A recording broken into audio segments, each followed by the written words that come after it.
আবহাওয়ার খবর নিয়ে হাজির আমি মধুমিতা। ষষ্ঠীতে কাটলো দুর্যোগের বেগ। বঙ্গোপসাগরে তৈরি হওয়া গভীর নিম্নচাপ ওড়িশা ও অন্ধ্র উপকূল দিয়ে আজ ছত্তিশগড়ের দিকে এগোচ্ছে।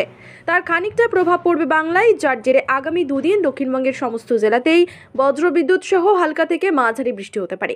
আগামী দুদিন ভারী বৃষ্টির পূর্বাভাস নেই বলেই জানিয়েছে আলিপুর আবহাওয়া অফিস।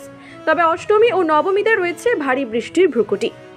আজ রবিবার ষষ্ঠীতে কলকাতা সহ দক্ষিণবঙ্গের বেশিরভাগ জেলায় বজ্রবিদ্যুৎ সহ বৃষ্টির পূর্বাভাস রয়েছে। সোমবার সপ্তমী ও মঙ্গলবার অষ্টমীতে আর্দ্রতাজনিত অস্বস্তি থাকবে। প্রতিটি জেলায় বিক্ষিপ্তভাবে বজ্রবিদ্যুৎ সহ বৃষ্টি হতে পারে। নবমী নিম্নচাপে কলকাতাতে ভারী বৃষ্টির সতর্কতা। এছাড়াও নদিয়া, উত্তর ও দক্ষিণ চব্বিশ পরগনা, পূর্ব ও পশ্চিম মেদিনীপুর, হাওড়া, হুগলি এবং ঝাড়গ্রামে ভারী বৃষ্টির আশঙ্কা। উত্তর ও দক্ষিণ চব্বিশ পরগনা, পূর্ব ও পশ্চিম বর্ধমান, বীরভূম, মুর্শিদাবাদ ও নদিয়াতে বৃষ্টি বেশি হতে পারে। দক্ষিণবঙ্গের প্রতিটি জেলাতেই বিক্ষিপ্তভাবে বৃষ্টির পূর্বাভাস। উপকূলের জেলা পূর্ব ও পশ্চিম মেদিনীপুর এবং দক্ষিণ চব্বিশ পরগনার পুজো মণ্ডপগুলি ঝড় বৃষ্টির কারণে ক্ষতিগ্রস্ত হতে পারে।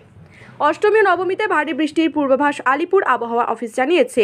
অষ্টমীতে বঙ্গোপসাগরে আরও একটি নিম্নচাপ তৈরি হতে পারে, ফলে নবমীর রাত থেকে বৃষ্টিপাত বাড়ার আশঙ্কা রয়েছে। অষ্টমীর দিন যে নিম্নচাপটি তৈরি হতে চলেছে তার প্রভাবেই দশমীতে ভারী বৃষ্টির সতর্কতা জারি হয়েছে। কলকাতা সহ দক্ষিণবঙ্গের 8টি জেলায় সতর্কতা রয়েছে। সেদিন কলকাতা সহ 11টি জেলায় ভারী বৃষ্টি হতে পারে। উত্তরবঙ্গের জেলাগুলিকে ভারী বৃষ্টি নিয়ে সতর্ক করছে আবহাওয়া দপ্তর। উত্তর পূর্ব ভারতেও ভারী বৃষ্টির সম্ভাবনা রয়েছে। আজ অর্থাৎ ষষ্ঠী থেকে বৃষ্টি কমতে পারে, তবে একেবারেই বৃষ্টি হবে না এমন নিশ্চয়তা দিতে পারছেন না আবহাওয়াবিদরা। আর্দ্রতাজনিত অস্বস্তির সঙ্গে কয়েক পশলা বৃষ্টি হতে পারে। তারা বলছেন ষষ্ঠী, সপ্তমী ও অষ্টমী পর্যন্ত রাজ্যে ভারী বৃষ্টির সম্ভাবনা নেই।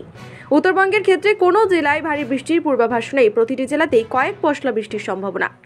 আবহাওয়ার সব খবর পেতে বিবি নিউজের পর্দায় নজর রাখুন।